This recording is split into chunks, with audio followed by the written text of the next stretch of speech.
ग्रामांचल महिला मानकर फुटबॉल खेल प्रति आग्रह सृष्टि करने सह महिला सशक्तिकरण पर अंटा भिड़ी देवी दुर्गा कल्चरल चैरिटेबल ट्रस्ट टांगी। देवी दुर्गा कल्चरल चैरिटेबल ट्रस्ट पक्षर टांगी जातीय महिला फुटबॉल प्रतियोगिता आयोजन करने गतकाली अपराह्न टांगी चिलिका स्थित दुर्गा मंडप परिसर में एक सामाजिक सम्मेलन अनुष्ठित होता। Devi Durga charitable trust trustee Pradeep Kumar Mahapatra, tournament committee सभापति तपन कुमार महांती, संपादक निरंजन नायक उपस्थित रही महिला टूर्नामेंट आयोजन संपर्क में विस्तृत तथ्य प्रदान करते। टूर्नामेंट डिसेम्बर 11 तारिख ठारू डिसेम्बर 17 तारिख पर्यंत टांगी चिलिका स्टेडियम रे अनुष्ठित हेबो। एथिरे रायपुर 11 अमेन्स एफसी, आंध्र प्रदेश, बिहार 11, कटक, रांची, भुवनेश्वर और कोलकाता मोट 8टी महिला दल भाग नहीं परस्पर सह प्रतिद्वंदिता करेंगे। यह दर्शकों भिड़ को लक्ष्य रखी समस्त प्रकार बंदोबस्त करा सूचना देइछन्ती आयोजक कमिटीर सभापति तपन महांती।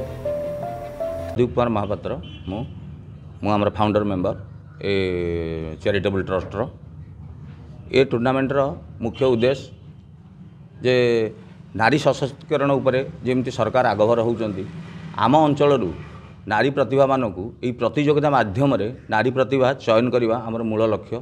एठी भी बहुत आमर झील माने भी पुलिस रे चाकरी करिसेंती निजर एथलेटिक कार्यकला देखैकी।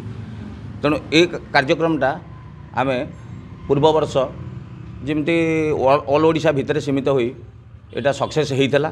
तेणु ए वर्ष आमे ताको सर्वभारतीय स्तर में पहुँचे जमी टिके उच्च कोटीर ए खेल प्रदर्शन हम बोली ए वर्ष आमे बाहरु ओडिशा बाहरु 4टी टीम एवं ओडिशा भितरु 4टी टीम एहीपरी रांची, बिहार, कलिकता एवं ओडिशार कटक, भुवनेश्वर, आली यांको नहीं कि ए टूर्नामेंट आयोजन करा 11 रु 17 भितर। दर्शक मान जे कि ये जो व्ययबहुल खेल एथरे साधारण लोकटे जदि एटा कटक भुवनेश्वर होता इमिति ग्रामांचल जड़े भी लोक टिकेट काटिकी देखी पारंता नहीं, जार कि टिकेटर मूल्य बोधे 250-500 टंका कम होता नहीं, किंतु आमे सर्वनिम्न 30-40 टंका कि 50 टंका मैक्सिमम भितर आमे तो भाविचु जहाँ फिक्स करूँ जे 30 टंका ही टिकेट मूल्य रखिबू जमी समस्ते खेल देखिबार सुजोग पातु। आमर लाभ लसर एथरे ये नहीं, आमको बहुत जन साहाय्य सहयोग करें हाथ बढ़े जे आम साहाय्य सहयोग करूँ कि खेलर प्रचार प्रसार जमी हो आम से बर्तमान बद्धपरिकर। मु बर्तमान हूँ आमर देवी दुर्गा चैरिटेबल ट्रस्टर मुझे सभापति।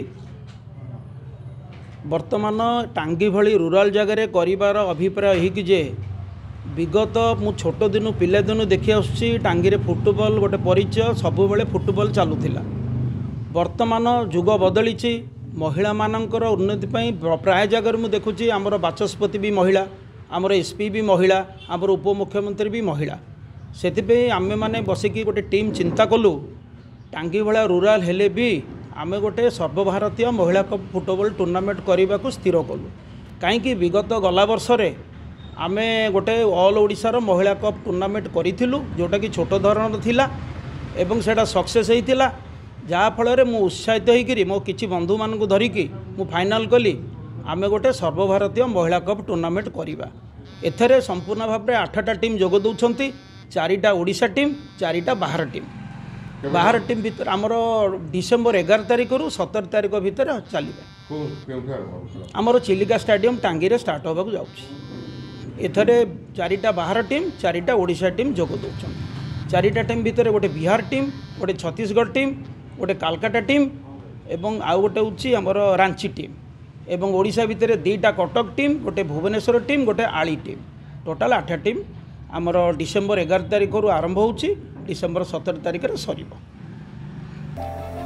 खर्दा टांगी प्रदीप महापात्र रिपोर्ट न्यूज 18।